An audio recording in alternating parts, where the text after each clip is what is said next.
Good evening and welcome to Sports Federation TV. My name is Alton Davids. I'm your host. As you know, the show is about what makes sport happen within Cape Town, within the Western Cape and the broader South Africa. Today's show, we look at a range of different sports. We're chatting squash, we're chatting equestrian sport, we're chatting tug of war, and we will be catching up with one of the Olympians who have come back, Rocco van Rooyen. Before we get there, let me just tell you that the show will be repeated tomorrow morning at 8 o'clock. You can also catch the repeats on YouTube within the next week. To kick the show off, we move to squash. Molnelo, how are you doing? Oh, I'm doing very well. Thank you very much for having me. Welcome to Sports Federation TV. SA number 1, undefeated for this year in squash. How complicated is that? Oh, it's a lot more complicated than it actually sounds. So the thing is, you need to always, you're only as good as your last result. So you need to, there's a target on your back all the time and you need to perform for every single match. So. Your records show that you've been unbeaten for the entire year of 2016. How did you manage that? Well, I did some special training, so. No. Are we allowed to know this kind of No, special training? It's not going to be a secret anymore. Yeah, as long as it's, I've really had this incredible year. It's the best year of my life of squash so far. So I'm just trying to keep it going as long as possible. So. How long have you been playing squash? Since I was 9 years old, actually. So I was actually, my mom was pregnant with me when she was playing squash. Sure. So I've been on court before I've even been born. So It's been a while. And you've played how many tournaments this year, or how does it work? You enter, there's different events. So you can enter tournaments in South Africa and overseas on the PSA circuit to get world ranking points. I played 2 PSA registered events. That was in South Africa. And I managed to reach the final of both of them. And then I also played in the Western Province Open that I won this year. And the biggest one of my career is the SA Nationals. That was in July that I also managed to win. So now you're undefeated. What's next? Where do you go? Before we get to where do you go from there, tell us a bit about some of the activities that you do other than, or to get you to that level. How much training do you do? How often do you train? Well, there's a fine line between training and also getting the efficient rest in. But I'll do about 3 hours of training per day, 5 days a week. And then I do part-time coaching, also about 3 hours, 4 hours a day. So I'm quite busy in the day, but the thing is you also need the rest is so important. Otherwise you can't give 100% for every session. So it's important to balance it out. Of those 3 hours that you train, is it only squash training or do you do off-court training? Now I would split the 3 hours in 2 sessions. So I would have a morning or an afternoon session, and it will vary from fitness outside, gym work, squash training. So it's a big variety of everything depending on the time of the year, the season you're training for, if it's off-season or in-season. So you keep doing different things. It's not only work on the court. So. And do you train yourself or do you have a coach? How does it all fit together? I live in Cape Town. I have a few different hitting partners in Cape Town, but my coach, Calvin Deichman, he lives in Bloemfontein. So I do travel there a lot and I will spend some time there just focusing on squash training with him there. So he also helped me a lot to get me where I am with my squash, especially the results I've been getting this year. So it's been great. And this is your full-time profession? Yes, it is. Wow, lucky you. So my next goal is to go and test myself overseas. So for that, I need serious sponsors to be able to travel. Yeah. So I need to push myself to the next level.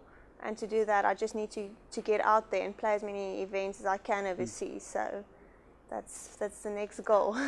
How do we rank, how do we feature internationally as an African squash nation?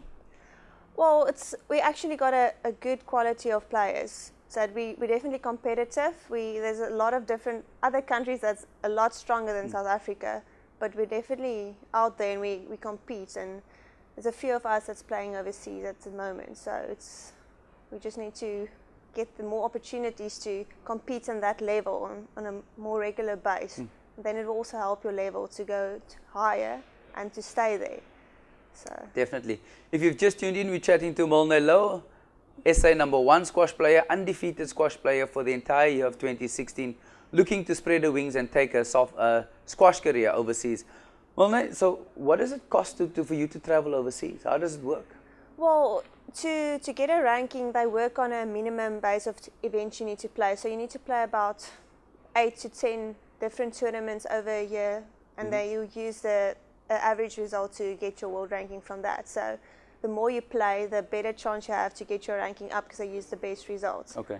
So it's important to at least try and play 10 per year. So that's quite a lot of money if you don't have a salary coming in all the time. And typically, how would it work? Would you go over and play 2 or 3 tournaments on a continent, or how is the structure? You can look in the calendar. So you always try, and especially if you need to travel from South Africa, it's quite a distance. Yes. So you try not to go only for one. You try and combine it with 2 or 3 at least. So you just look and you see what is possible to combine. For example, try and I would like to play some in Australia. There's 3 in Australia. Then I would like to come back and do some off-season training before starting the next year. So there's tournaments all over the year, but it's spread all over the world as well. Yeah. So yes. And these 3 in Australia, when do they take place? It starts middle of October, so it's to early November, so it's not far away. So I'm really hoping to be able to compete there. What would this trip mean to you if you go?